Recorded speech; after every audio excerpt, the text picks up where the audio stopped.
Alrighty, started this stream a few minutes early today so I can put my links into the chat. Alrighty, started this stream a few minutes early today. And to confirm that audio was working correctly. How about that? And it is. Alrighty, let's see. Links. Oh, free.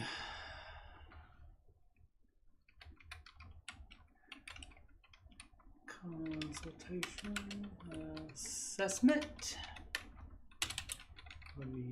Yes. // excuse me. And that is calendly.com/coachstevemoney. If you're watching this later, obviously you can go ahead 3 minutes and watch the show. Watch the actual content. Let's see, what else? Email. CoachSteveMoney@gmail.com.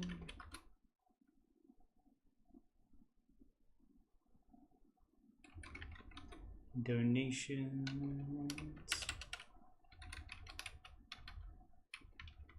PayPal.me/CoachSteveMoney.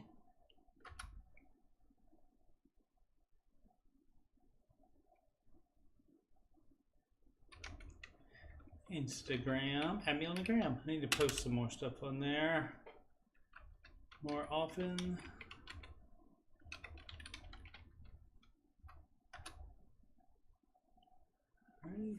That's it. Let's see how much time do we have. I'll start the content right on the hour, which is in a little less than a minute.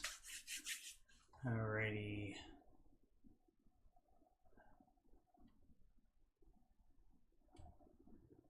Get rid of OBS since don't need that anymore.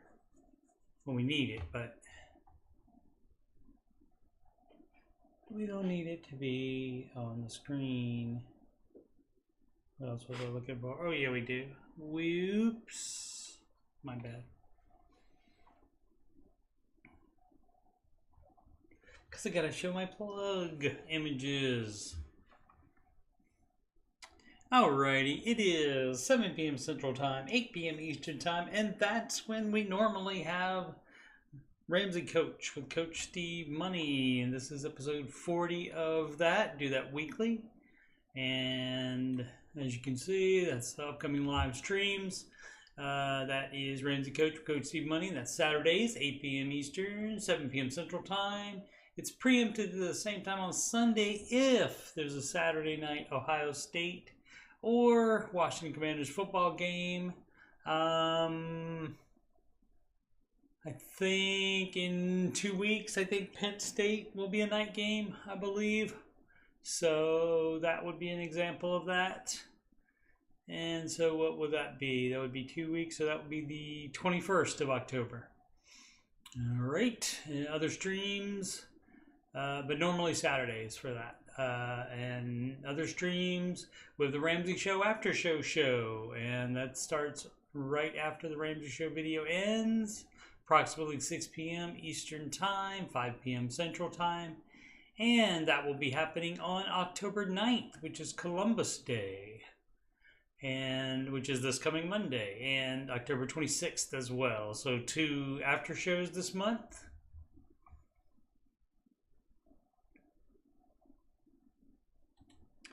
And my plugs, which are also in the chat, you can schedule. Oh, by the way, I'm Coach Steve Money. Hi, this is my show. I'm a Ramsey Solutions certified financial coach, and you can schedule a free financial coaching consultation / assessment with me if you have money problems or you just want to make sure you're on the right track. And you can do that at calendly.com/CoachSteveMoney. These links are in the description as well as in the chat. And that's calendly.com/CoachSteveMoney, calendly.com/CoachSteveMoney. And those will happen via video conferencing, so you can be anywhere in the world. Not just, oh, I forgot to say live from Cabot, Arkansas. It's Ramsey Coach from Coach Steve Money. Alrighty. So I said it now. You can email me about coaching or anything else on my YouTube channel, like Oak Island, like computer stuff, like video games, like what else do I talk about on there?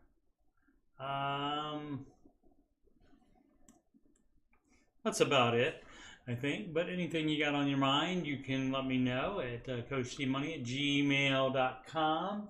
You can channel donations. You go to paypal.me/CoachSteveMoney. You can add me on the gram at CoachSteveMoney. And of course, this YouTube channel is youtube.com/CoachSteveMoney. Alrighty. So now we're done with OBS. Excuse me, Streamlabs OBS. Thank you for the free streaming software. Oh, let's see. While we're on the page here, there's my YouTube page. If you scroll down from the latest videos to the, where is the, oh, because I did that. Okay, so home, as you can see, the thing playing here. These are the current videos, Oak Island playlist, past live streams playlist, Ramsey Coach, that's this show. As I said, this is episode 40 happening now. And then below that, you'll see the music playlist. And we have a Lifestyle Creep song. Lifestyle Creep. Instead be a widow. It's pretty cool. Check it out. The Baby Stepping song, one of two Baby Step songs that I have. That is to Dua Lipa's Levitating. The Jade Warshaw song. Dead fought Warshaw and Warshaw won. Dead fought Warshaw and Warshaw won. And I guess that's why we all watch Rachel Cruz and John Deloney. And of course that other original Baby Step song from about 2 years ago. A little over 2 years ago. My Does Time Fly. Okay, so you can listen to any of those Ramsey adjacent songs if you'd like. Past Ramsey show after show shows, I've done 355 of them, 200 or 300 and some in a row. And then when I moved and changed jobs, I could no longer do it every day, and now we get 2 a month, 3 if lucky. But that's why also I do this show, Ramsey Coach, which is about the same thing, except there's like more news and more songs and such in the after show. What did I say? Computer stuff, I got highlights, got some shorts, bunch of other playlists on here that are not on the front page as well. Okay, enough shameless self-promotion. Let's promote some Ramsey stuff now, some shameless Ramsey promotion. And this is what it's all about. That's what it's all about. Yeah, see, I just, on this, I just do like a line or something from the song instead of singing the whole song. 7 Baby Steps, that is basically the foundation of Ramsey's plan.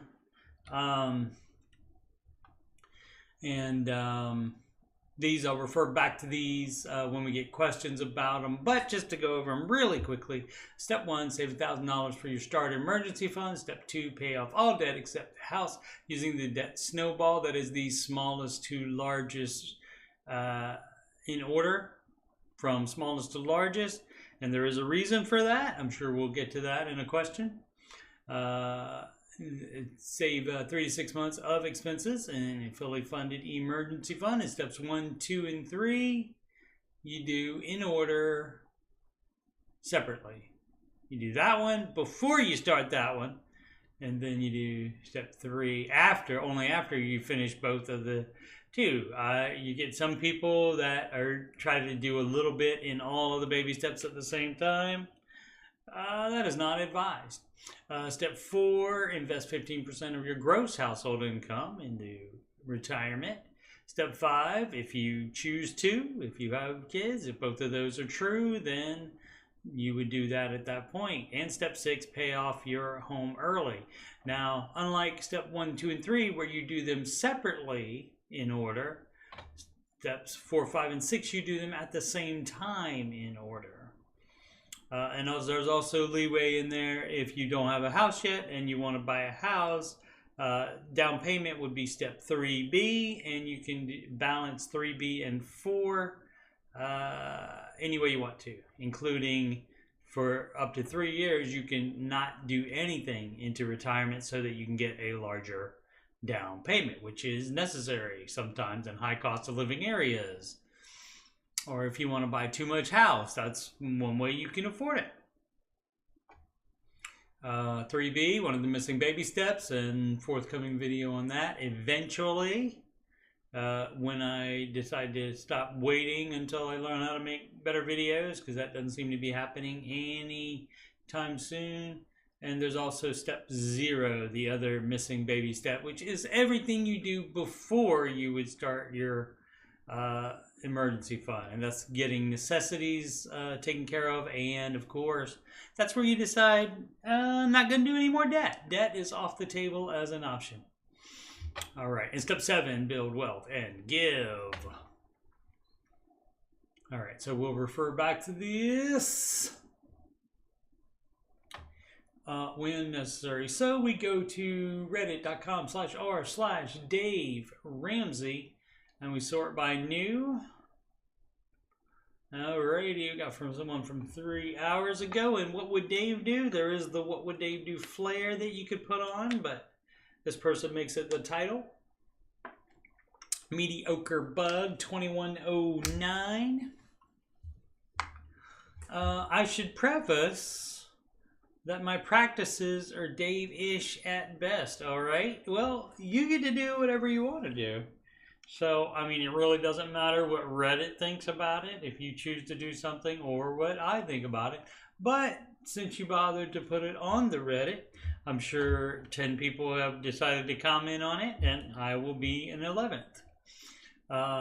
Although I do usually reference him before any large money decisions when I need encouragement.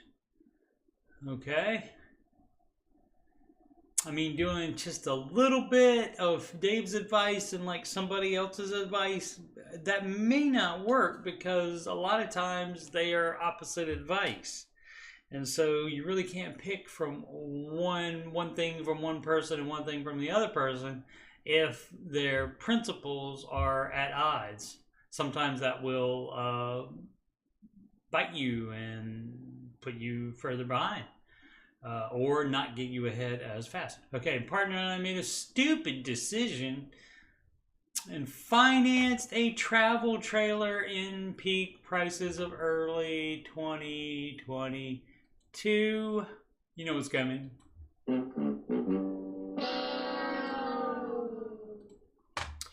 Alrighty, we are over it. Have not been using it. Yep, that can happen. That kind of thing is what happened. You know, all of a sudden, oh, you gotta have it. You gotta have it. Oh, we'll use it enough for it to be worth it. We'll do that. We'll do that. We'll do that. And certainly, let's go into debt over it. That is indeed a stupid decision. And now you have to sell it and take a loss on it. And that is what we call stupid tax. So we've all had stupid tax, myself included.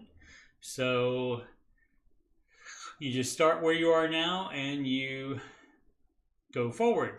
Have not been using it due to the market is depreciated indeed tremendously, and we are probably 15K upside down on it, but it's not essential, and also paying for storage. Did you happen to see the sign that said dumb travel trailer storage? Yeah, it's a Pulp Fiction reference. Hashtag dementia. So we really want it gone. We have no other debt, but also no money outside of EF. Well, you would if you didn't do that stupid decision. And with some potential upcoming career changes, we are too nervous to touch that. What would Dave do? Yeah, you don't do emergency fund because it's not an emergency to get out of the trailer. But what you do is you sell it for what you can get for it, which I'm assuming is much more than 15K. And you take that money and you take a 15K loan from your local credit union or whencever you can get it, wherever you can get it. Because Dave does approve a smaller loan to replace a much larger loan. So what are we talking, maybe, I don't know what those things cost, $60,000? So he would, if you can get out of making the payments on a $60,000 loan, he would advise that, yes, you stop having to pay the $60,000 loan by having to pay a $15,000 loan. And that is kind of a way to pay down debt. So, and except you are taking that 15K loss on it, which again is your stupid tax. Congratulations. What would Dave do? Yes, that's what he would do. He would, and you pile up that money as quick as you can. Sell other stuff if you've got it to get that money as quickly as you can. And maybe you don't have to borrow the whole 15K. But if a 15K loan will get rid of a $60,000 loan, or I don't know what they cost. So,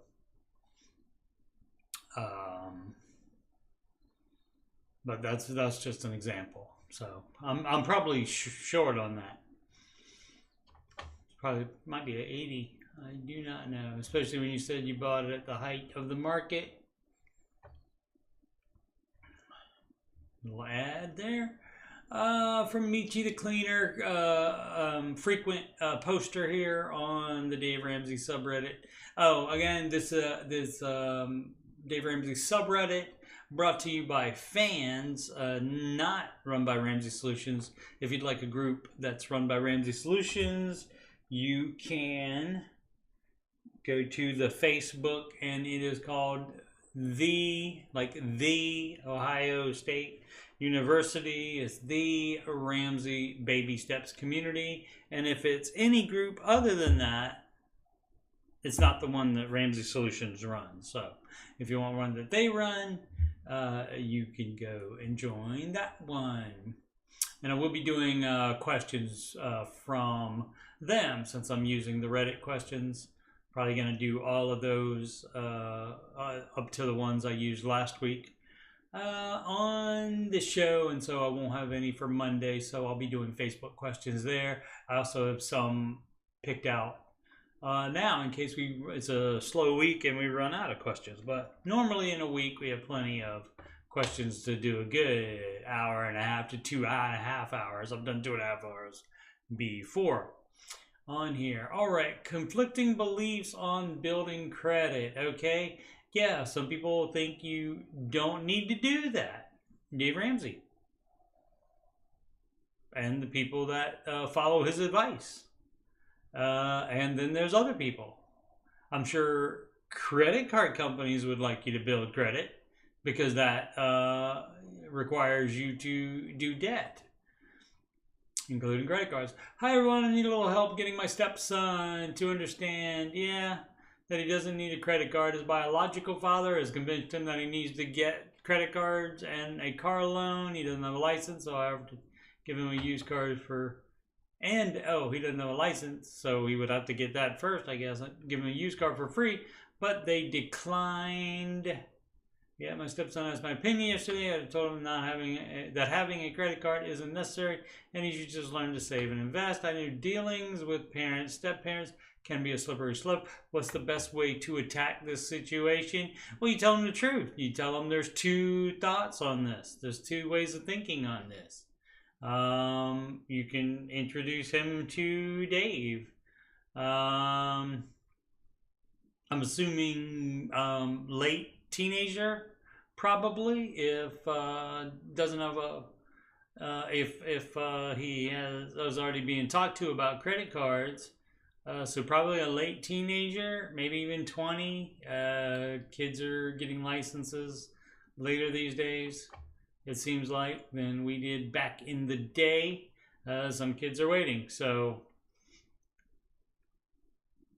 it seems like he'd be old enough to understand, because Dave's like, he could watch Dave's show and understand every word that Dave says, because it's simple language, just like in the Total Money Makeover. You could give him the Total Money Makeover book and tell him this is how this works with not having a credit score and doing Dave Ramsey's advice. But there's the other advice, and you can tell him that your biological father thinks is the correct way to go. And you can also tell him the millions of documented success stories that Dave Ramsey has to his credit as far as that. So you can give him an alternate view without undermining the biological father. So, and that's easier to do the more mature the child in question is. And so, like I said, I'm assuming late teenager, so should be able to understand it. And you just say it's two ways of thought. Going into debt is more risk, is the easiest way to understand it. Going into debt is more risk, and it's not necessary. Alrighty, Davey 488, extremely high insurance rate for seemingly no reason. Well, yeah, I don't know. For example, the state up north. Which who they playing tonight? They're playing somebody. I can't remember. I don't think anybody ranked, but state up north of Ohio, which of course is Michigan. I'll say it to be clear for this. They have the highest insurance rates in America for car insurance, vehicle insurance. So they have the highest rates for some reason. I do not know why that is. Maybe I'll Google that sometime. I currently have Progressive. That's a company that sells it. I have no transportation or medical coverage on the plan with high deductibles at $2,000, most minimal coverage I can have. And as far as I know, I'm a safe driver, no moving violation or accidents on my record in the past 5 years. Won't even make a left turn across traffic. Okay. I take a right, then make a U-turn to avoid intersections. Well, okay. My 17 car is on only, what does that mean? At $13,000. Okay. Premium sitting at $950, $150 monthly. Well, even when I get quotes from other insurance companies, that's what I was going to recommend. My premium quotes are even higher. I've tried over 10 different insurance companies and have given up because I'm tired of being funneled into a Salesforce list. Each one of them quotes me at $1,300, $250 a month. What's going on? My insurance was never that high. You want to make sure of what they are covering. Maybe that coverage is higher than your current coverage. I live in an apparently affluent area. Okay, yeah, that could do it. I do drive on the road next to Teslas and BMWs. You don't put an apostrophe to make Tesla plural. But you would put an apostrophe to make BMWs plural, because BMW is an anagram, and that would be an exception where you would. So you got that mixed up there. On a daily basis, seeing McLaren, Rolls, and Lambos. Okay, in all honesty, thanks for pointing out you're honest. We wouldn't have known otherwise. I see this as completely normal. It would be nice if they didn't drive them, though, because I'm beginning to think it's making my insurance higher than normal. What they drive isn't the reasoning. Like I said, the highest state driving insurance, car insurance, is in Michigan. And so that is not all affluent areas. But probably the economy in a particular area, what kind of housing prices are there, could affect it. Yes, definitely. So, but again, you gotta make sure of the coverage that you're comparing, and not just let them pick everything. You got to spell out exactly what you want to the insurance salesperson. All right, blackout liquor drunk. Not advised. Problem with Dave Ramsey mutual fund is a SmartVestor Pros. This is going to be the same stuff. It's kind of maddening that Dave still recommends mutual funds for investments. Dave should be recommend low-cost index-based ETFs. So again, the same stupidity. ETFs are mutual funds. Index are mutual funds. What this person means is managed mutual funds.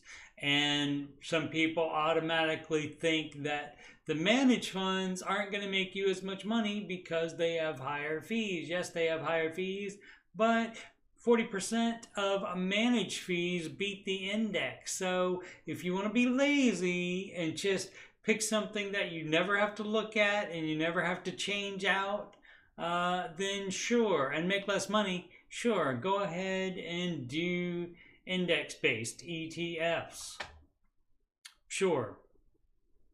But also, it's also continuously wrong because Fidelity has converted a bunch of their managed funds into ETFs. And so that's basically so you can buy them at intraday costs. You can buy them at cost that second. You can buy and sell at cost that second. You don't have to wait for the end of the day to figure out what the price is based on all of the other items that are, sold at the cost right that second when you do it.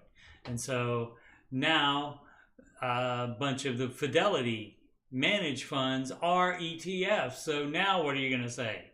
So first, do research and find out that you know what you're talking about first, because you don't.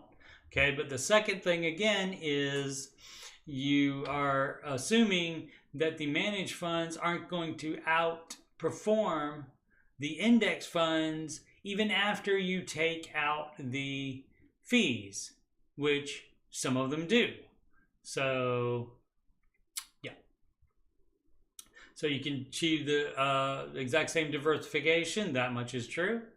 But you're not doing managed funds, and so you're not making as money as you could. Distribute capital gains at the end of the year. You don't need it to do that.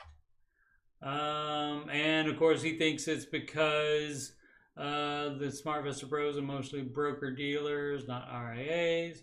Okay, I don't think it has anything to do with that. I think it has something to do with managed funds. 40% of them make more than index funds. So you can do that if you want to be right, just to be right and make less money. You can do that, just like the Velocity Banking guy that called. Dave demonstrated that he would be making less money than if he invested the money outside in the market instead of inside a whole life insurance policy in order to provide this Velocity Banking crap. So if you want to sound like you're cool and you're doing stuff that crypto bros are probably doing, then you can do that, but you're just going to make less money. So if you're fine making less money, make less money. And so why do you have to have a problem with it? Why do you have to have somebody agree with you? Just do it. Again, you don't have to take any of Dave's advice if you don't want to. This is America. It's a free country. You can do whatever you want with your money, even make less money with it. You can do that.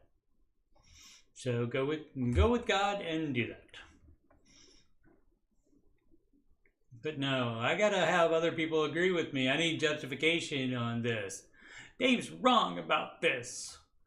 And I want him to admit it. Not gonna happen because he's not wrong. 529 college savings from VC1914. My wife just had me listen to a podcast from Dave, and he said that if the caller invested $10K for 2 to 3 years, it should grow to $100,000 when the guy's child is ready to go to college, which was 18 years. Well, that's 10K for 2 to 3 years. It should grow to, oh, I see. If he just puts 10K in for 3 years and then lets it sit. Okay, I can't find a 529 calculator that allows me to only project a few years of contributions. Oldest child is 8. If we put 10K in a 529 for 2 years, could we see 60K when she is 18? Well, how you could figure that out, let's see, 10K for 2 to 3 years. Let's see if that's accurate. So let's see, what was that? Okay, 10K for 2 to 3 years. So we'll give them the benefit of the doubt. We will put in, so this ends at 67. So we will put 64. Whoops. 64 in, so that gives us the 3-year time period, and we are going to start with a 0 amount. We will be contributing, oh gosh, what's that, 10, let's say 10K a year, or a total of 10K. All right, where's the question? There it is, okay. If invested 10K for 2 to 3 years, I'm assuming a total of 10K, so that's 3.3 time divided by, that's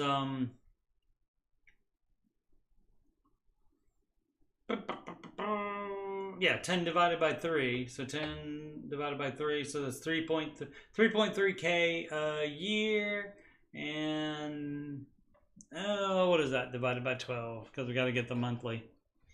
All right, beginner math with Coach D Money here. Where is calc? Calc? It's normally on here.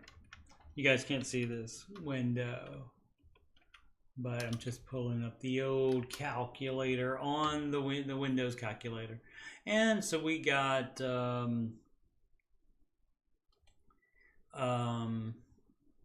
what we have? 3.3K divided by, that's per year, right? So divided by 12. 0.275. So $275 a month.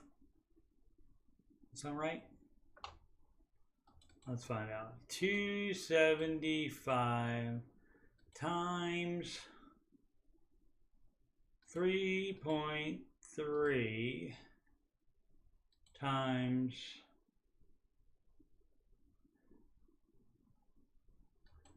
no, that's not right either. Let's see. Oh, that's what I'm 275 times 36 months. Okay, and that's 9,900, so a little bit more than that. So we'll say 280 then. Again, that's giving Dave a little bit more cushion in the answer. So 280. So 280 a month for 3. Whoops. 280 a month. 280 a month, and of course we get the 10%, currently sitting at S&P average, currently sitting I think about 11.5, something like that at the moment over its life. And so we'll do 10% a year. And so that is, yeah, that's 11. So that's your 10,000 plus another 16. So that's 11,698. And so then we go, so we were currently we would start with 698, and then we would go from It's 3 years, and so how many years was the thing?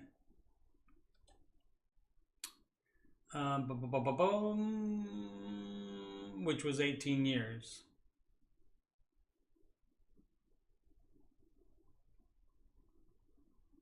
Is that assuming the child is 0 now? Oh, I see. The oldest child is 8, so we got 10 years, so that would mean 7 more years for this then. Okay, so 7 more years, so we change that to 60, and you're starting with 11,698. Starting with 11,698, and you're not putting anything else in. That's $23,488. So perhaps that was not correct then. Let's see what you would have to do for 8 to 18. So you have a 10-year time period. So we'll do 60 to 70. And so let's try, so the 275, even if you put that in, nope. So you would start at 0 and then 275. Let's see. It's fun to play with the calculator. So that's half of it for 275. So probably, let's see, 300, upping that. 300. So maybe misunderstood.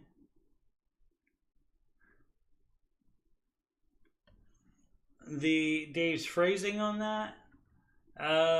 So you can't do just 10,000 over a period of 3 years and then not put anything else in it and get to 100,000. But so this is what you were looking for 60,000. So that would be 300 a month, but that would be continuous through those 3 years. So let's go back to see what that says. 10K for 2 to 3 years, it should go to 100,000. So that probably assume in this case it may grow to 100,000 for that kid because it's more time for the child. You do not have as much time as a 0-year-old child because you have 8 fewer years. So yeah, so that does make sense. And you could see 60K in 529 for 2 years. You could see 60K. So that's not how it works. So perhaps you misunderstood what Dave said. I didn't hear this particular question when Dave answered this, so I wouldn't know if that's an accurate portrayal of what he said.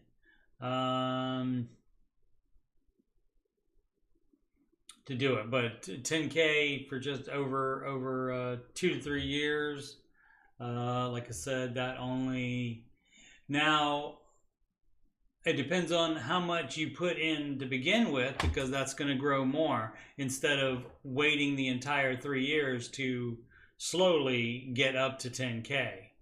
Yeah, so probably misunderstood the way Dave phrased it, perhaps.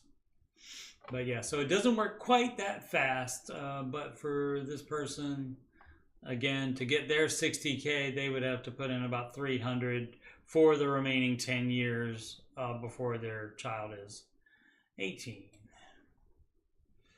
Alrighty, and Fisherman Bidder 9663, new to baby steps. Well, congratulations. You've taken your first step into a larger world. It's Obi-Wan from episode 4. I have just looked over the baby steps, and I don't think this works for my situation. False. You don't apply the baby steps to your situation. You change your situation to match the baby steps. All right, we'll see what's going on. Okay, let's see how they did it. And a lot of people just do this wrong because they have no idea and they're trying to keep doing the same dumb crap that they're already doing instead of follow Dave's advice. So The idea is you start following Dave's advice, and which is follow the baby steps like it is, not keep trying to do some of the dumb stuff you're doing. We'll see. We'll see what's going on. $1,000 emergency fund, done. Easy. Pay off debt, accept your mortgage using debt snowball method. Only debt is at 0% for 10 years with no fees. It doesn't matter. Does it say accept? It says accept your mortgage. It doesn't say accept if there's no interest for 10 years with no fees. It does not say that. It says pay off that debt. So again, you're trying to do dumb stuff and keep your debt around like it's a pet, like Dave likes to say. And so that's why you think it doesn't work for you. Well, you can keep your debt all you want to. You're not following the baby steps then. You're doing your own thing, which you are more than happy to do. So if you just want explanation because you're new, that's fine. And this is the explanation. You're trying to do dumb stuff by keeping debt around. That is not what Dave Ramsey would recommend. So now I hope you understand. Let's see if there's more. Save 3 to 6 months of expenses in an emergency fund. See, again, done, but building to a bit more. You would not do this before paying that debt off, and you would not build it to more than 6 months. The only reason you would go over 6 months is if you were in an emergency situation and you had to pause the baby steps for some reason, which that is allowed to do. And in pausing the baby steps, you just pile up cash to handle said emergency or whatever situation you have, like job change or anything like that. Then you just pause and pile up cash to take care of anything that comes up that you have to pay for. But once you unpause the baby steps, then you pile whatever cash is available to whatever baby step you're on. So again, you're not paying the debt off, and so you're trying to keep debt. Trying to do Dave Ramsey's advice while keeping debt is not following Dave Ramsey's advice. So you're not doing the baby steps, you're doing the same crap you were doing before, which is fine. Just do it and be happy instead of having to, but maybe doesn't understand, and so doesn't understand that, oh, he was serious about that no debt thing. Yes, pretty serious. Invest 15% of your household income for retirement. Done. See, you would not do that before paying off this debt either. So everything you're doing here is bad. That's from, I can't remember the character's name. From Ghostbusters 2.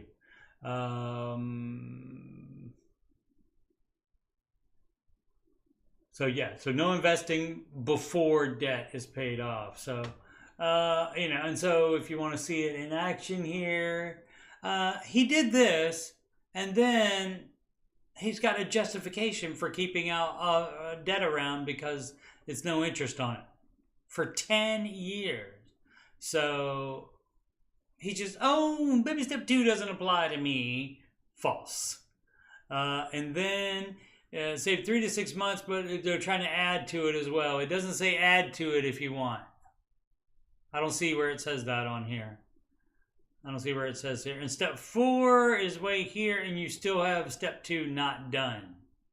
So the idea is you do done, done, done separately in order, and then 4, 5, and 6 is in progress, in progress, in progress, all at the same time. Alrighty. Back to the baby steps. Not really an issue with my country. University is still affordable, and loans are indexed. Again, well, we wouldn't do loans for that anyway. Again, Dave Ramsey, kind of serious about the no debt thing. It wasn't. It's not more of a guideline. It's more of a rule. So, pay off your home early. Thrilled to have paid off our family home at 31. That is great. That puts you ahead of a lot of people. That's not how it goes. It doesn't say do step 6 while having other debt. It does not say to do that anywhere in these steps. Trust me, I've looked. Alright, let's see. Build wealth and give. Doesn't this loop back to 4? Yeah, 4 is eternal.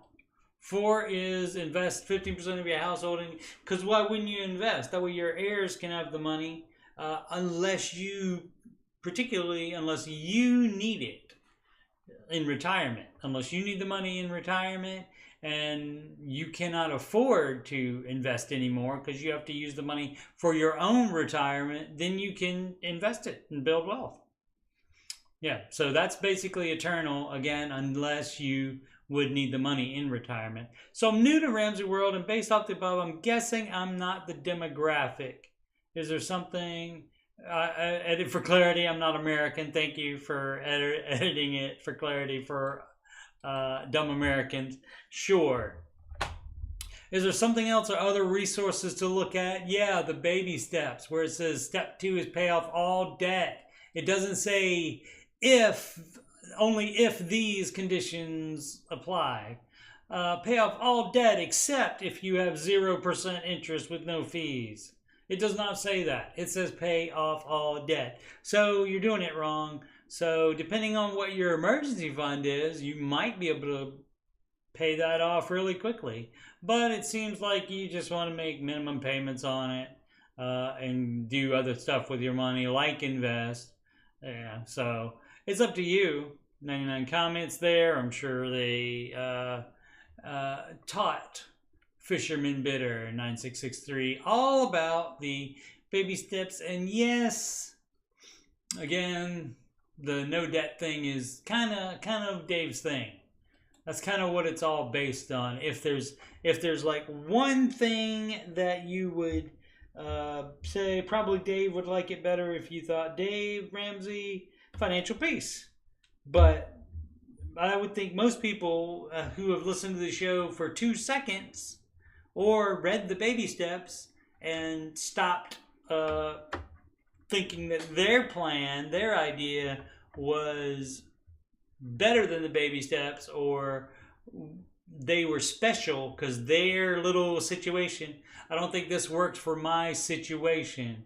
Oh, it works for your situation. Not having debt doesn't work for your situation, apparently. And so you don't have to pay off your debt. You can do whatever you want to. You're just not doing the baby steps. You're just not doing Dave's advice. So that is absolutely fine to do that, but I don't know why that's so hard to understand. I don't know, that's hard to understand. I mean, I get it. I guess people could be maybe, especially in other countries, maybe if there's, I don't know if there's a language barrier or if it's just like the UK where they would be speaking English as well. The English seemed to be fine in the post, but it does not say in order on here. It doesn't say don't do these all at the same time. Do 1, 2, 3 in order separately, and then 4, 5, and 6 in order all at the same time. It does not say that on here, so I'll give them that. But you know, normally when there's a step, you would think you would complete that one before going to the other one. And so I guess it just depends on how you think about it. And if you're predisposed already to like what you're doing, even if it's not, I mean, I wonder what brought him to Dave. I wonder what brought him to Dave. If, you know, normally what brings you to Dave is stuff's not working out the way you want it to. So, but the guys in our young lady, whatever their demographic is, other than not being American, whatever they are, they're in pretty good situation. 31, paid off the house. But again, thinking about loans for college, no, you would want to pay that, which you could do if you don't have to make debt payments. So, but you can do it. That's the beauty of it. You can do finances your own way if you want to, or you can follow Dave Ramsey and do it his way, which again has millions of documented success stories. All right, just this from Lance Coconuts 497. Just finished baby step 2, paid off $80K of non-mortgage debt in 3 very, very long years. Excellent. Alrighty. I was hoping we'd have some good news so I could play. Actually, we normally do have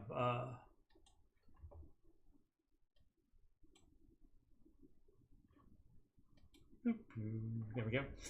Normally we do have success stories every week, pretty much at least one. I don't always play the thing though, the Price is Right winning music. According-suite 4428 advice please. Hey all, long-time listener. I'm 27-year-old in OH and make $91K pre-tax as a mechanical engineer. All right, don't use credit cards except for work expenses and have no debt outside of mortgage. I purchased two parcels for $245 and a combined mortgage. Each parcel has a house. I've been cash flowing the remodel of both the homes.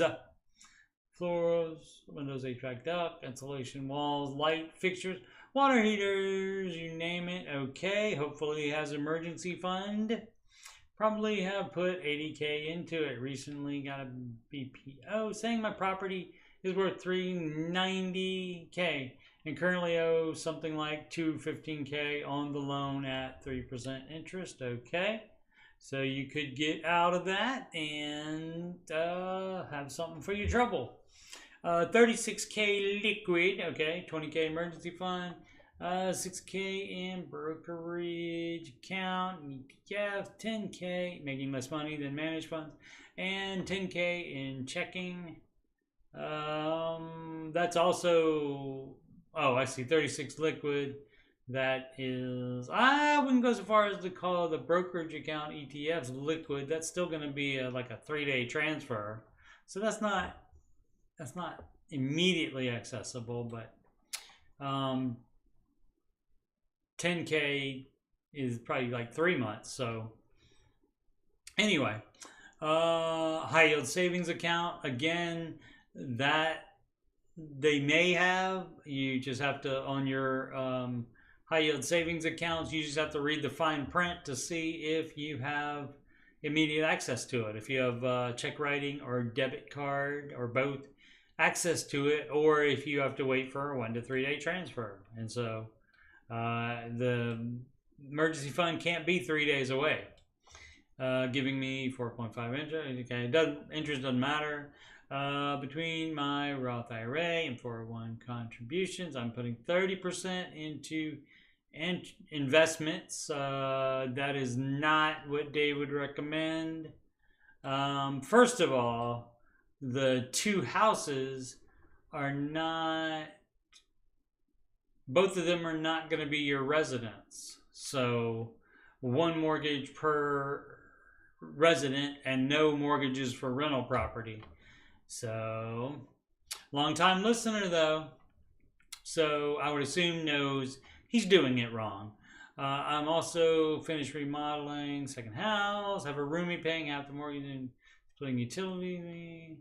Oh, it's right next door to personal residence. Okay, so it's rental property, has a mortgage on it. Long-time listener, huh? Once I finish that and get a tenant in, not guaranteed, I'm going to drop my investing down to 15%. Why bother taking Dave's advice then? And the rest into 401k, I don't get matched, just 3% good faith. I don't know what that means. Like, they just say they'll put 3% in or something, and there's no written thing, there's no policy on it. Your boss just said, we'll give you, we'll put in 3%. Yeah, Mr. Wolf. Again, with Pulp Fiction, my goal is to pay off the houses in the next 3 to 4 years. I get my professional engineering line. Okay, whatever. But I haven't been on vacation in 4 years. Oh, doing it wrong, but now wants to spend more money. Would like to just have a week to not think about this. Should I push through and wait till next year around this time to go to beach after my other house is rented? So if your other house is rented, that's not a definite. Just when I'm tired all the time and nonstop work. Also, any critique and advice on how I'm doing and where I should go is appreciated. Well, I don't know. Maybe the baby steps. Maybe listen to any of Dave's advice, perhaps. Or not. So, I mean, you didn't care about Dave, Ramsey's advice on how to do anything else. So why do you care about that for going on vacation? Because that's going to put you paying off your mortgages that he didn't recommend, that he wouldn't recommend for rental properties. So I don't get it. Just do what you want to do. Why do you have to try to get validation for it or permission? And again, I mean, it's a thing where Dave is not going to give you permission for debt, except in the other categories where you would get a $15,000 loan. You would take out a $15,000 loan in order to get rid of a $60,000 loan. Definitely, that is approved, and a mortgage for a house that you live in is also, he will not yell at you. But other than that, no debt. No debt for rental properties. If you want to do it, do it. But let me just see what the people in the Ramsey subreddit think. And I mean, I guess he might have gotten what he wanted to, or she. 9 comments. One of them could have said, "Oh yeah, that's fine." So, I mean, I don't know why you would need that. Anyway, moving on. Just paid off my student loans. Excellent. Didn't feel like doing it that time. Sorry. Not that you don't deserve it, but just didn't feel like it that time. Squirreled every payment I would have made into a HISA during COVID, high interest savings account. Okay. During COVID, the pandy. #pandy. So glad that is done with. Only debt besides mortgage is 0 interest loan. Here we go again. For a very small amount that will be paid off a month before the interest kicks in. Again, you're trying to spread it out so you have more money to do stuff with, I guess, than follow the baby steps. So great that you paid off student loans, but that was probably a higher amount than this small amount. Why didn't you pay out that first? I mean, even if you just glanced at this, you would see pay off debt, all debts except for the house, using the debt snowball. I mean, I guess it doesn't say, I guess it needs to say, in addition to a parentheses around except the house, it also needs one. That means smallest to largest. It has to be there. So, but again, if you listen to the Ramsey show for 2 seconds, you would know that as well. So, congratulations. I'm glad I didn't play the music for you, because keeping that small debt around, you should know better than that. Coming to the Ramsey subreddit, you should be familiar enough with the person and the advice enough. I would think you would be. If not, I apologize, but in that case, you're doing it wrong. Baby step 2 flare, my slight infraction on Dave Ramsey's baby steps. So what does it matter? Why does it matter? What does it matter? Why do you decided to deviate from the steps? Why do you need justification or somebody else's opinion on it? I don't get it. Just do it. If you think it's the best thing to do, then don't second guess yourself. Or you could, if you're going to second guess yourself, then probably instead of asking what could be, any of these comments, what could be some idiot or troll on the internet, instead of asking their opinion for it, maybe you go to the man himself and the plan and you find out his advice on it instead, if you don't know, if you're looking for other opinions on it. So probably, I'm guessing, does know Dave's opinion. Again, it's just a guess. Does know Dave's opinion, but just wants somebody to agree with the way they're doing it because they found out a better way to do it. Went out to eat after paying off my student loans. I thank my parents for taking the brunt of the schooling costs, not a brunt of the schooling costs. That's like all of the sudden. It's not all. It's all of a sudden, and it's the brunt of the schooling costs. My. I'll admit the privilege here. Okay, great. But they said they were happy to do it. Dinner was half the cost of what a student loan payment would have been. Great. That's great that you did that, to thank them for doing that. That's great. That's step 5, is helping your kids pay for school, college. I still have an auto loan. Beep, beep, beep, you're doing it wrong. Is that your slight infraction? With about $9,500 to go. Card is worth $21,000. According to KBB, positive equity is completely coincidental. Okay. Yeah, I don't know how that worked out. Normally that does not work out that way. So I would check KBB again, because I mean, unless you put a bunch down on it and had a smaller loan maybe, but still, yeah, normally they don't stay up that long. Maybe it's only like a couple years old as well. So anyway, projected to be done in this by spring. This is the part where Dave Ramsey wouldn't be thrilled, but I feel obligated to thank my folks in a very small way.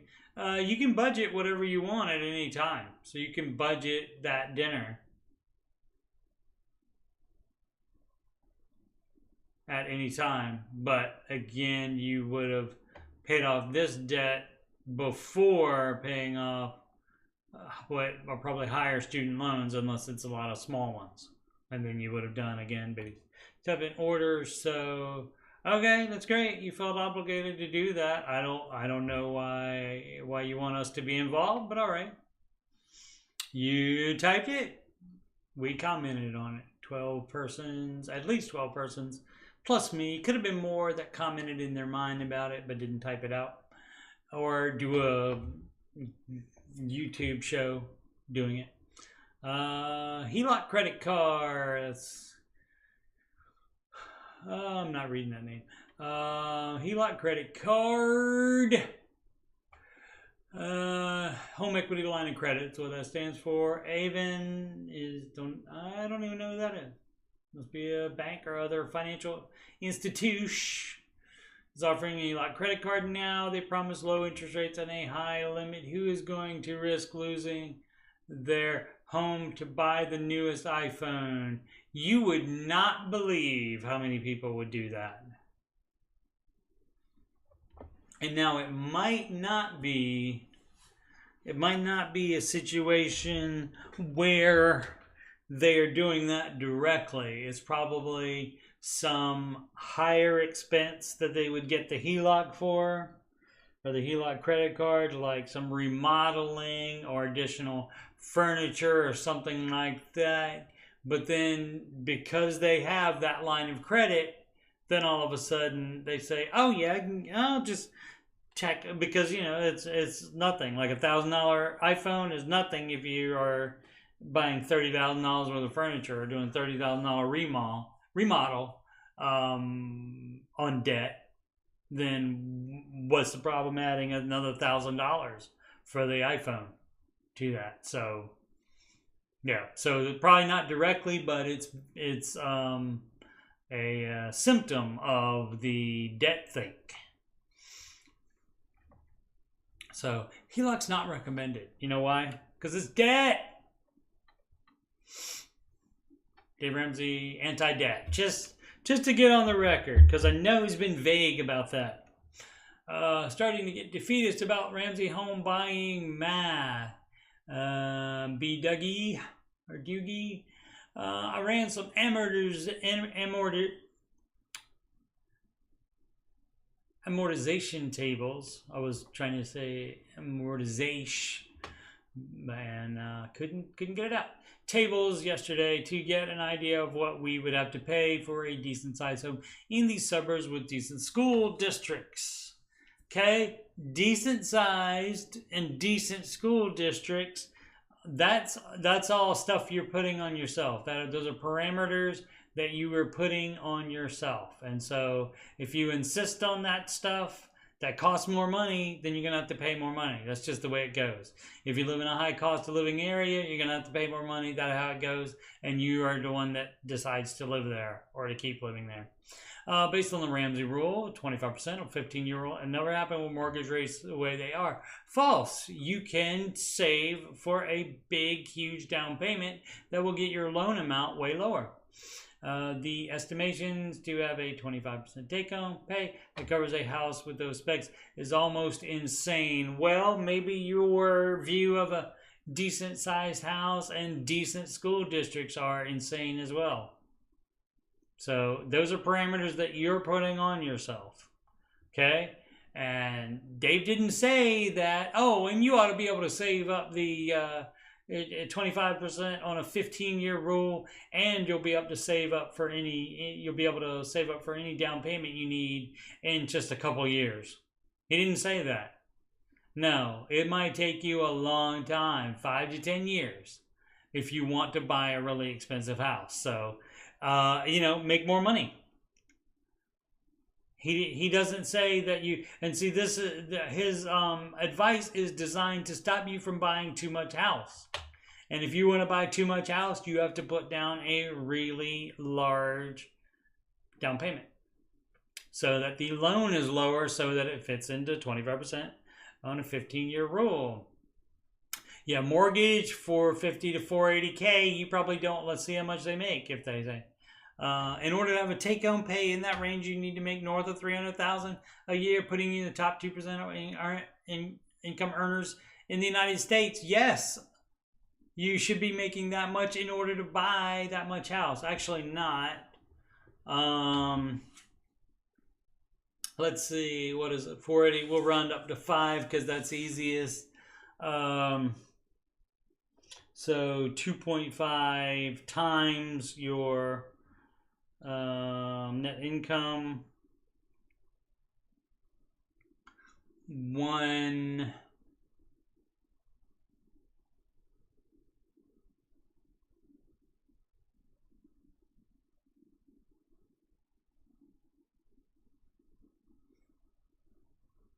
second.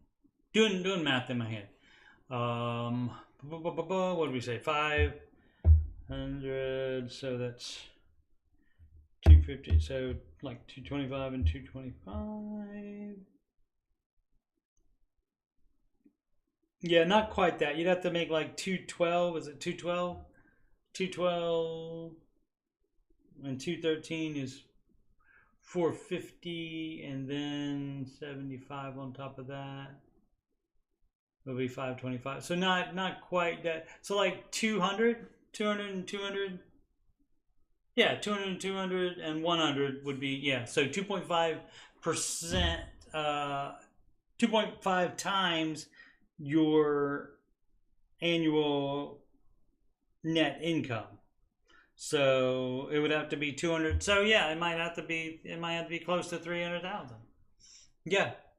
So guess what? Then that means you don't buy. That means you shouldn't be buying a house that expensive with your income. Then, if you don't make that, I wonder what let's see if he says what income. Bum, bum, bum, bum, bum. But this is my dream. It doesn't matter what your dream is. I mean, you can do whatever you want to, but Ramsey didn't think about what your dream is when he devised the advice. what he had in mind was what would put you in the best situation financially and keep you from buying too much house. So unfortunately, your dream doesn't matter. So, but the good part about it is you don't have to follow Dave's advice. And you don't have to get defeatist about it either. You can just go buy too much house if you want to.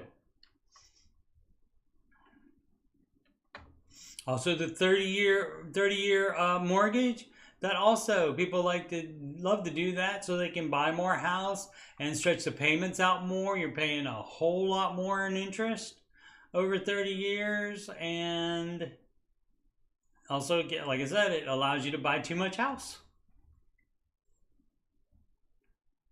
This was attainable and really only a few years ago out of reach. Only a few years out of reach 2 years ago when the mortgage would have been. Yeah, so it's not Dave's fault that real estate prices went up. It's your fault for not making as much money as your eyes are, or as your dreams are. You're not making enough money. I can't shake the feeling that I got screwed. It doesn't matter. It doesn't matter. You can't go back in time. There's no DeLoreans. You can't go back in time and buy a house then. So it doesn't matter. I'm sorry. You know, a lot of people have dreams and they can't do them because of money, because they can't afford it. And this is your situation. 689. Okay. Nobody reads the edits. Why would they read the edits? Oh, I see this. I really do. We weren't in the market, given what's going on in the market. My point is following the Ramsey plan presents a huge challenge for people who are looking to live a suburban lifestyle while also being close enough to places to work. I just can't move somewhere else. Sure you can, without taking a major hit to my career and income prospects. That's not necessarily true. You don't know that to be true. There's your job in other places that are lower cost of living, I'm sure. That's my choice, and I'll have to sacrifice in some ways for it. I understand that. And that means sacrificing your dream. So, sorry. Too long didn't read. My purpose was to illustrate the squeeze that the 25% of net rule does in a high interest environment. For me, it's a significant delay. For others, it's a complete boxing out. Yes, that's so they don't make stupid decisions and let their dreams override their common sense. So, sure. I mean, you know, you can have any dreams you want to, but you also have to make enough money to finance those dreams. And if you don't, you don't. So, and Dave just pointed it. Don't be mad at Dave for figuring out the math for you of what would be affordable for you at your income. Of what would be too much house for you at your income. Don't be mad at him for that. You can certainly do it anyway, because guess what? Banks will loan you way more money than you should be loaned. And of course, you know, we don't advise any debt, but mortgage he will not yell at you for, and he's come up with this 15-year fixed, 25% of net income to keep you from buying too much house. But it's America and other countries as well. You can buy too much house if you want to. Go ahead. Go ahead. You don't have to. I mean, why blame the guy that points it out?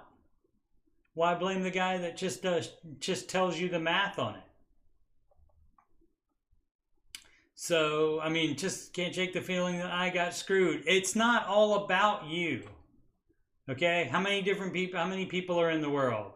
Stop thinking everything's about you.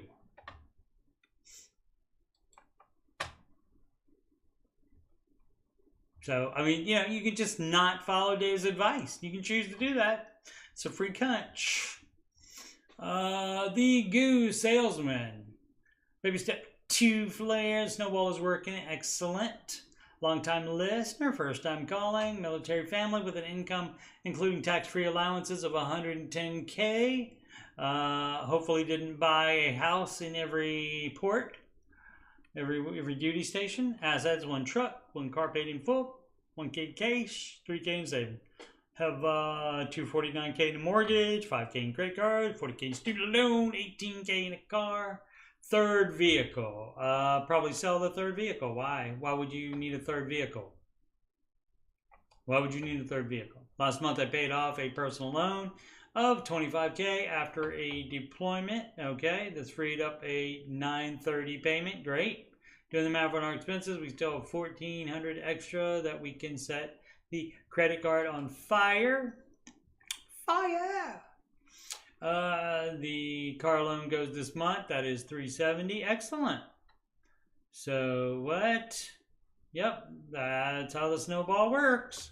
When you don't have to make payments on one loan, you can add that to your snowball. Snowball keeps getting bigger and bigger.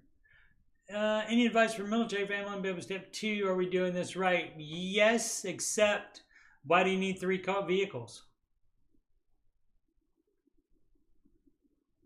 Especially, why do you need 3 vehicles and one of them is on a loan? The advice would be to sell the car. Another note, we might be PCSing this summer or next, promotion depending. I don't know what the PCS is. What is that? Let's see, shall we? I don't know if that's a military thing or what. PCS. Managed service file? Nope. What's the meaning of PCS? I don't think so. Personal computer.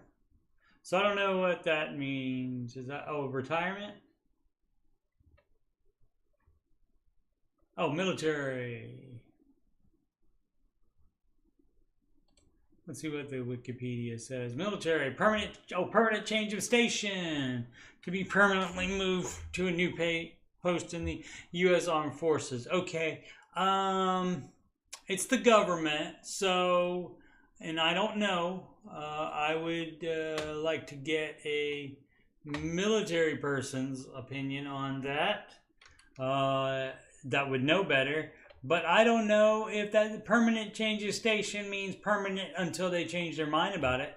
Or if it is in, you know, it's ironclad that you will not be moving. On when to sell the house. Oh, you have a house already. They said mortgage, $249 in mortgage. We might be PCSing. You don't sell the house until you're leaving. Unless you want to sell it for other reasons. Like to move down in housing costs would be a good reason to do that. Go ahead and do that now. But other than that, probably keep it because you would still have to pay the rent. Depends on what rents are there. When do we invest in the minor repairs, renovations for a potential seller? Never. You sell it as is. You let them. You take that amount out off of the buyer price. And so, I mean, you don't spend like $40 to make another 100 on it. You don't do that. Saving for non-reimbursable moving expenses. Yeah, that's what you would have to do. But yeah, it would have to be a permanent. I would wait until it's a permanent thing before you do that. The market is stupid hot. Yeah, and I could sell the house for $330, $380K, Zillow estimate. You can't really trust that, but if you stick around the lower number, I mean, that's great. That'll give you $90K already. But you said you might. Oh, nobody made a comment on there for that person. All right, if I remember, I'll go back and do that later. But yeah, you don't want to jump the gun on that. Sell the car. I'll put it in there now. Whoops. Wait until you know for sure about the PCS. Also, is that permanent.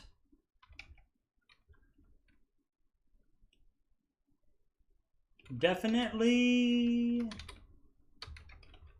or permanent until they change their mind. Third vehicle, especially when there is a loan on, is not needed. Sell that. You can also sell if it will sell the house now if it will decrease your housing expenses. But if not, and you like the house, why not stay in it until you know for sure about PCS. Cool. Alrighty. Nobody liked that question, I guess. Felt sorry for the person. Also, thank you for your service. Nemo Fan 2020, is that Finding Nemo or Captain Nemo? About boot to work 2 full jobs. Speaking of a boot, Shoresy is second season of Shoresy is, which is a Letterkenny spinoff, is going to be streaming, I think, in 2 weeks or something like that. And Letterkenny is back on in December, I believe.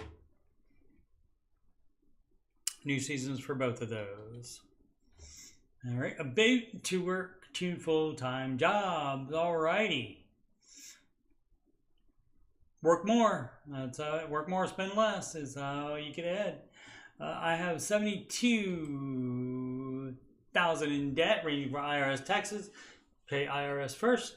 Credit cards, personal and student loans, and some medical debt. Yes, IRS is an exception to the smallest to largest. You put IRS first. My regular full-time job is $64,000 a year, and I work from home Monday to Friday, 6:30 a.m. to 3 p.m. I have an opportunity to pick up a second full-time delivery job where I deliver windshields to businesses. They give me a Sprinter van and a gas card. It would bring in an extra $3,200 a month. Okay, the hours for that job are Monday to Friday, 4 p.m. to 12:30 a.m. at the latest, with driving approximately 400 miles a day. They give you the van and the gas. You don't have to pay for either of those. So we'll be in the van driving, as the warehouse and delivery sites are 3 hours away from each other. Yeah, I mean, if you can handle it. Let's see, it used to be an EMT and an ambulance, and I've worked crazy long hours. Thought that, though that was over a decade ago. Yep. Time, Mother Nature, and Father Time do take a bite. So, is it doable for a short time? It might be. You definitely don't want to be falling asleep while driving. I would really like to get out of debt as quickly as possible. We'd love to hear any advice on your own personal stories of working 2 full-time jobs. I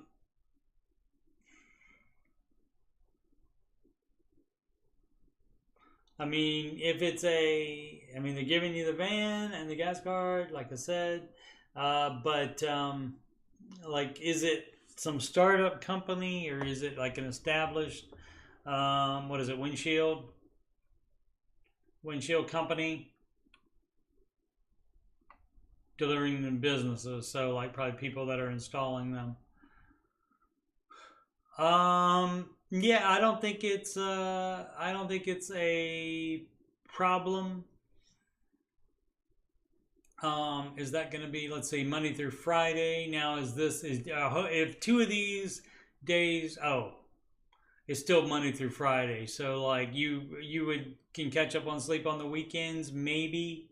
So I mean, you could try it. I never had 2 full-time jobs. I've had a full-time job and part-time jobs for several times during my life.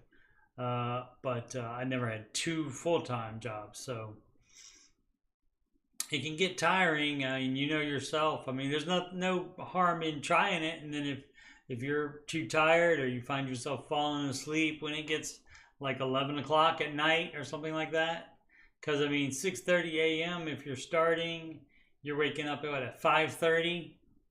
And so that makes you what? So it could be as late as, like, you could be sleeping 1 a.m. to 5:30. So 4.5 hours of sleep for 5 days a week.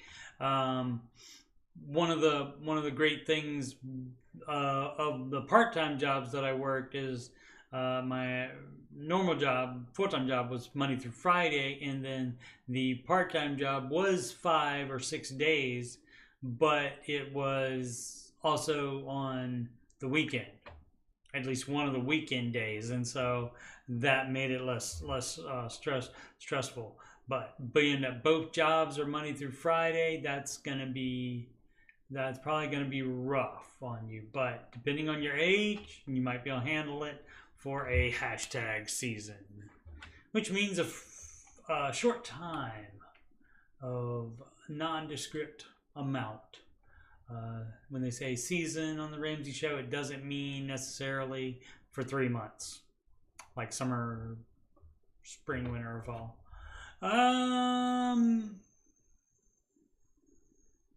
Liza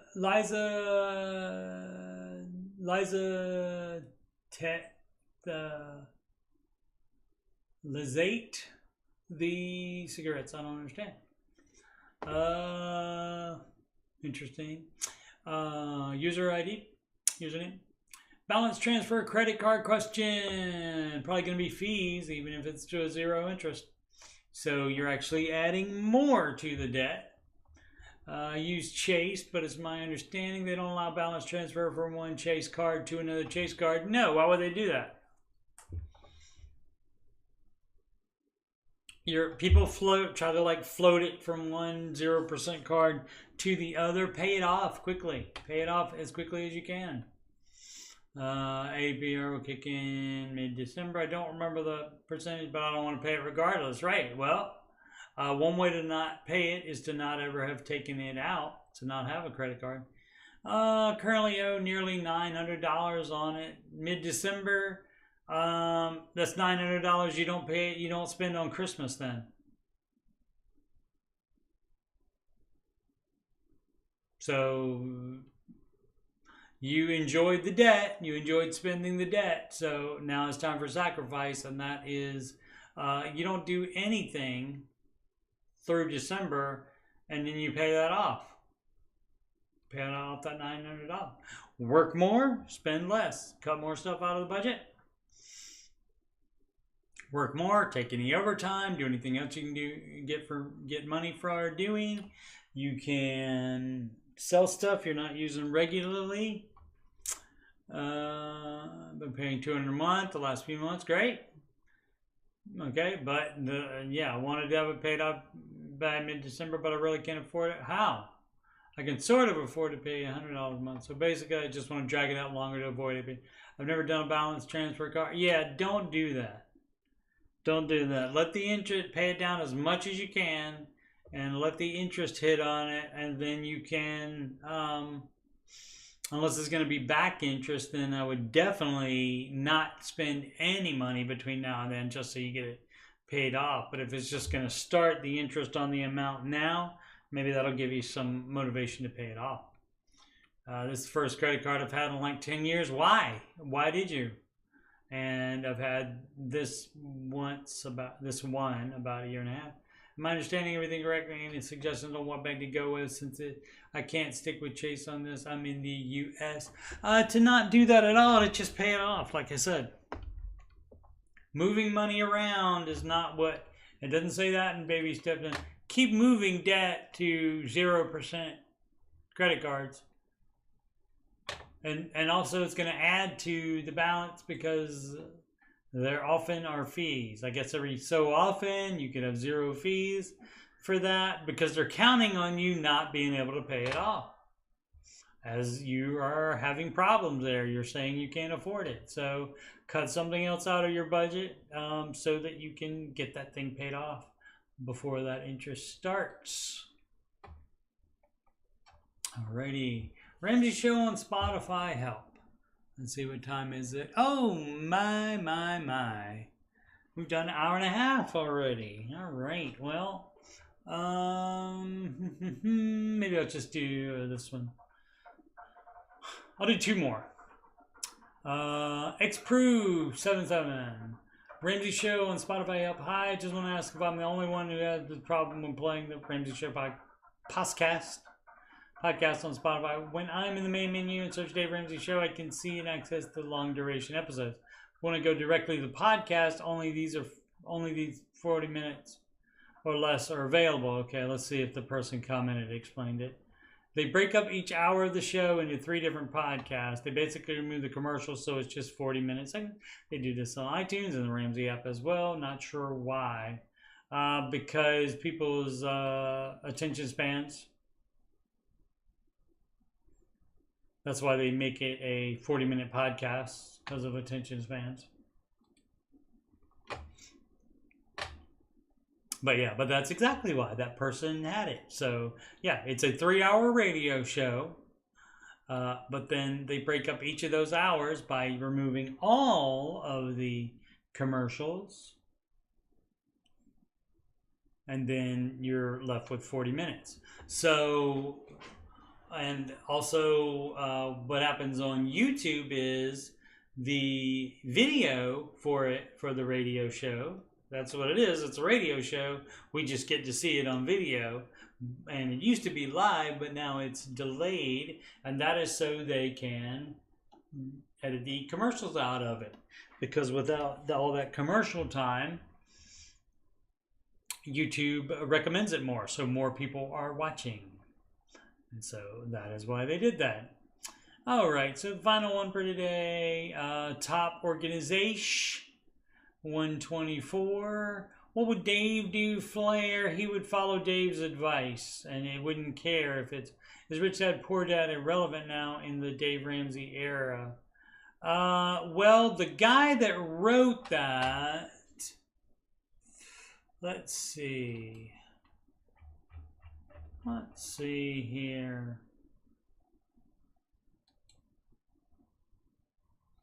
Oh, let's go back. How much do we need to go back? Let's go back 6 months. Let's see. What is it right now? It is October, so that would be, that is the 10th month, so back 6 months to the 3rd. So March.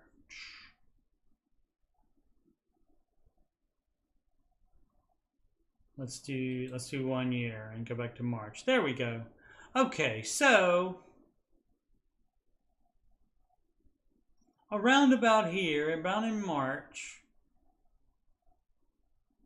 No, actually it wouldn't be today's. It would be, when did he say it was gonna be?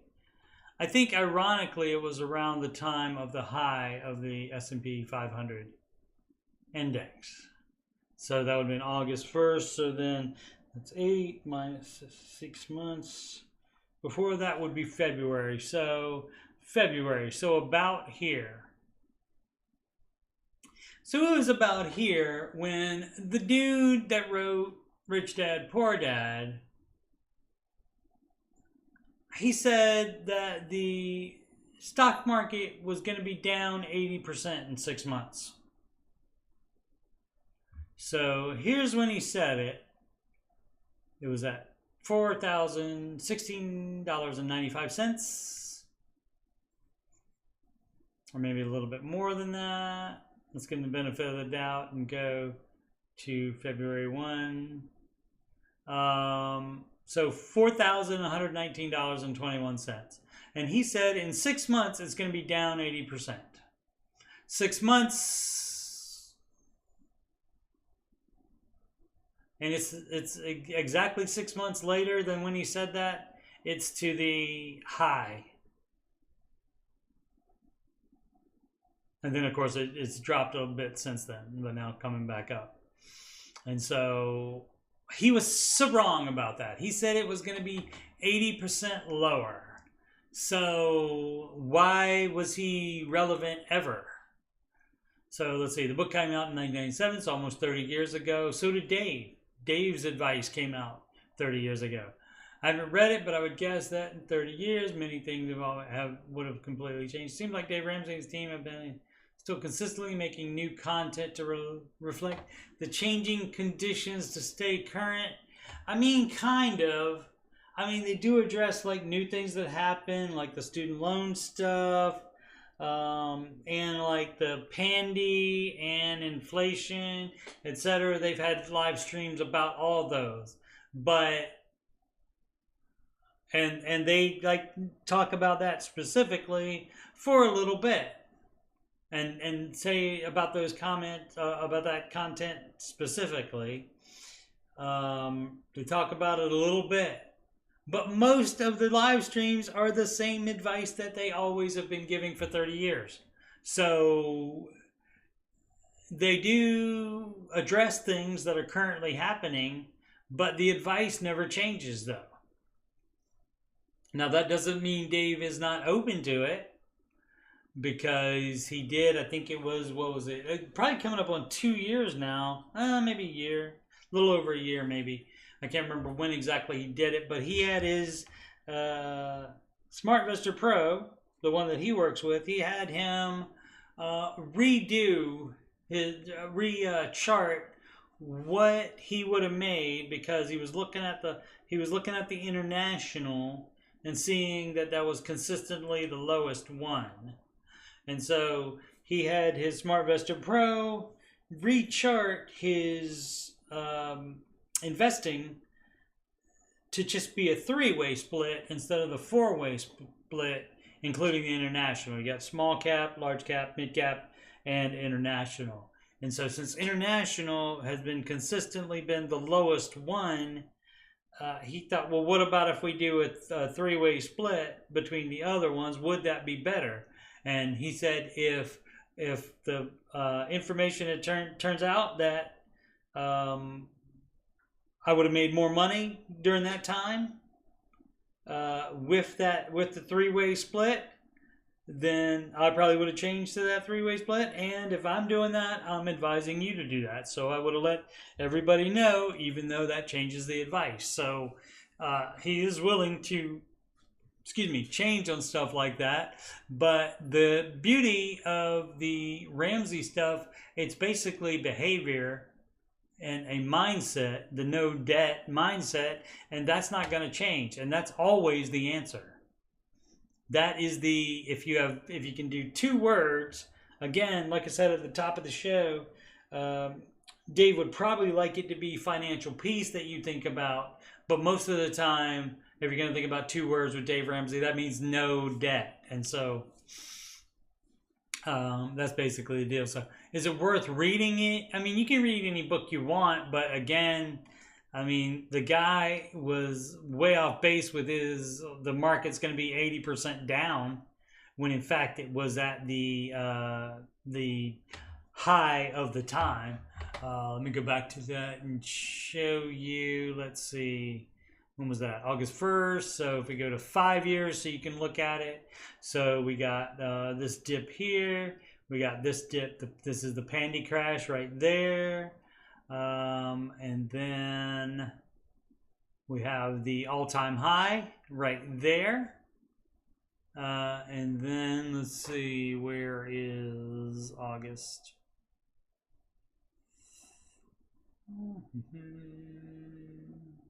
Right here. So yeah, August 1st is that high right there probably. So let me see if I can get it over again, or it's gonna it goes to August 4th. Okay, and by that time it had dropped a little bit, but so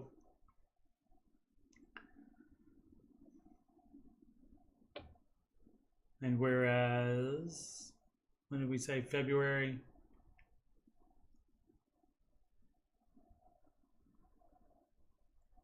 Come on, a little bit below. Like right there. Okay, right there, he said it was going to drop 80% in 6 months.